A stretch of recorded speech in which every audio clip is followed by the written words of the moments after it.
Hola amigos, and welcome back to Talk All Tuesday. I am El Presidente.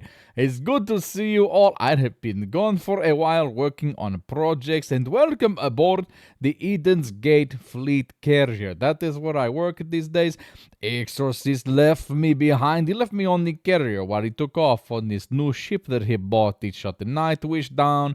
And now he's got this new ship. I forget what it's called, the Charbroiled or something. I don't know. I don't remember. But El Presidente gets to do the Talk All Tuesday today because, my friends, war is coming. Yes. I do not care what anyone else says. War is coming. You can feel it. It is in the air. It is electric. And I love it. I am ready. All of my people are ready for war.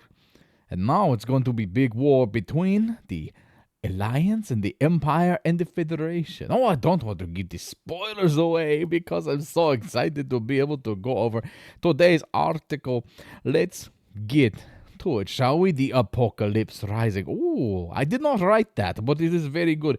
That might have been Exorcist that did that. We'll give him props for that. But so today we're going to go to this article. I'm going to talk about it, and then El Presidente will give you his opinion on whether he thinks the war is good or bad, and which side you should support, because it is important that you support whatever side that El Presidente is supporting. This is not a difficult concept. Now, observers across the core systems are reporting an increase in antagonistic activity between Power's supporters, with skirmishes flailing in multiple regions. This has always been happening. There's always been little power structures here and there, like when the fool cheated and we both lost the federal election as a result. Now there's this Jerome Archer and Felicia Winters, and there's always these fighting back and forth. So this is not new. There's nothing new here. Get to the good stuff. In the aftermath of the Thargoid War, political attention has turned inward as human factions seek to reassert dominance across the bubble. That makes sense. I'm doing that too. I'm kind of doing that. I'm starting small in my little engineering area that I have, asserting dominance. Needs to say that. Recent clashes, including the conflict between the Vice President Jerome Archer and Admiral Denton Petraeus, followed by mining operations in, yes, it's LP855-34. I hope you all wrote that down. It's very important that you remember that system. I do not know why, but you should.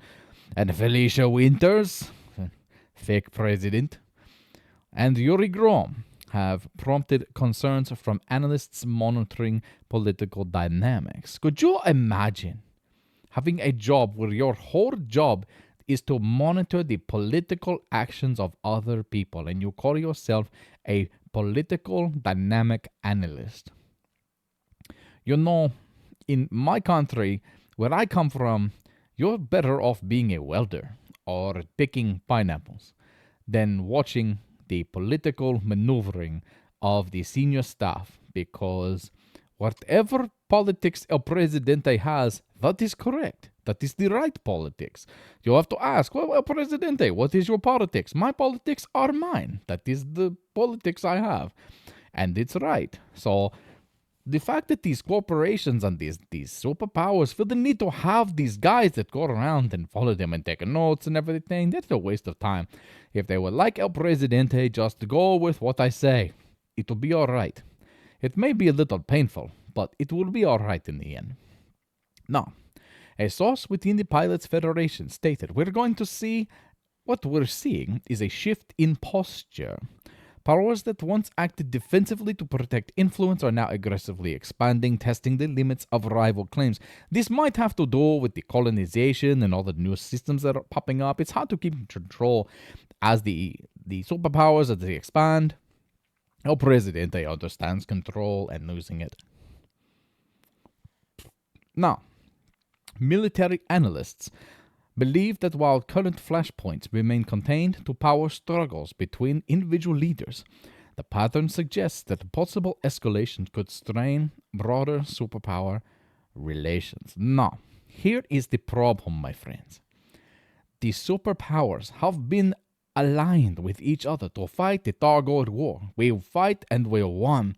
El Presidente was victorious. But now, you have a war machine that is still hyped and still wants something to fight. What do you do with that war machine? It's really hard to turn those off. Once you turn them on, there's like key codes, and you've got to put this key in here, and you've got to put the numbers here, and there's a fingerprint, and your eyeball thing, and then it's really hard to turn off. Now you have the superpowers that were fighting with each other that have nobody to fight. There is no common enemy. And when you have no common enemy, everyone can be your enemy. And that is what is happening here, my friends. The superpowers are desperate to keep fighting because their war machines are silly. They are still hungry, my friends. They are slowly regenerating and getting ready to fight again. And there's no one to fight, so they're going to fight each other. That is El Presidente's view. That is my personal opinion, which is usually correct. I look for the superpowers to start going after each other very soon. Which one will you support? Hopefully it's the one that El Presidente tells you to support because, like I said, it will be the right one.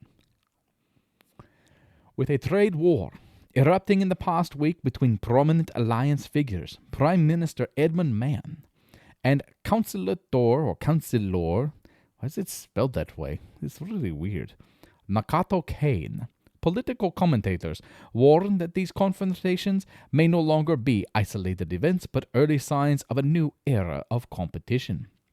Now, it is very interesting that they list it as competition and not conflict. This is the language of political posturing, because the politicians in the top level are concerned. They are worried that war is coming because they can feel it in the air. It is electric. There is only one place for us to go at this point. With the massive expansions happening, it's uncontrolled. Alliance in imperial space in Federation space, and so on and so forth. And it's this giant web. And it's no good. It cannot be sustained. Peace is not an option when there is chaos everywhere. There has to be some kind of a fight. Now, if this does happen, El Presidente does not wish any harm on anyone. But if harm comes, I hope my side wins. But I also hope that it doesn't take very long, because these things can be drawn out very, very long, and war becomes a way of life. This is still a holdover from the Targoid War. We still want to fight something. We have nothing to fight, so we're going to fight each other. Eventually, we'll get it out of our system, and we'll go back to being peaceful, and a little skirmish here and there, like you're talking about with Kane and Mayhem. But we have to worry that if we keep doing this, then war could become a way of life. And we just start fighting each other over the least little things. The Federation likes hamburgers, and the Imperial Empire likes hot dogs. And then all of a sudden, there is a fast food war, and nobody appreciates tacos anymore. And then the Alliance is in there, and El Presidente is just generally unhappy. And there we go. We've got to be careful. We cannot let our lives become dominated by war. Commanders are advised to monitor regional developments closely, as opportunities and incentives to support powers in their offensive activities are likely to increase in the coming weeks. What kind of ending is that to this article? That line, it tells you to get involved and push this even further. It's almost like they want this war to happen. The news media does this. This is why I control the media in my country, because I don't appreciate these kind of things. They're more of a warmonger than I am.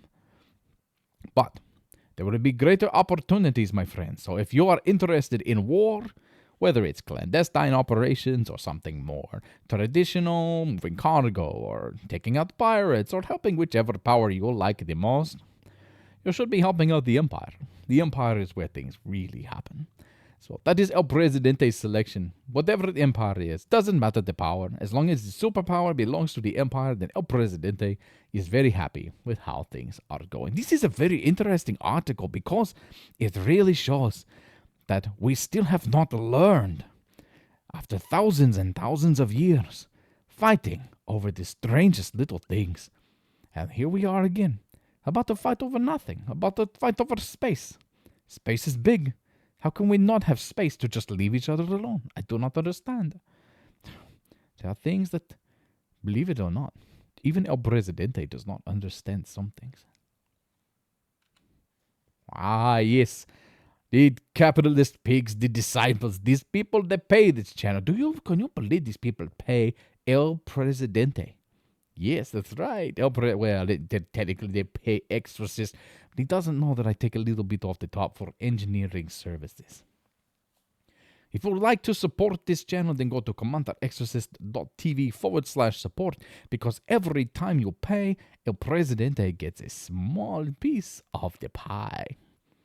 And I appreciate that, my friends. I really do.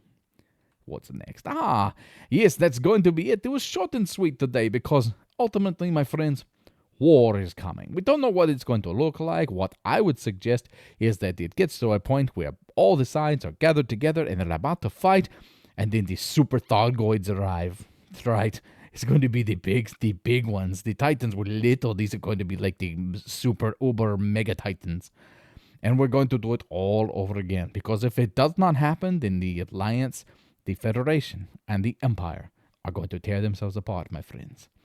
And our Presidente will be here to watch the show. Everybody, thanks for watching today.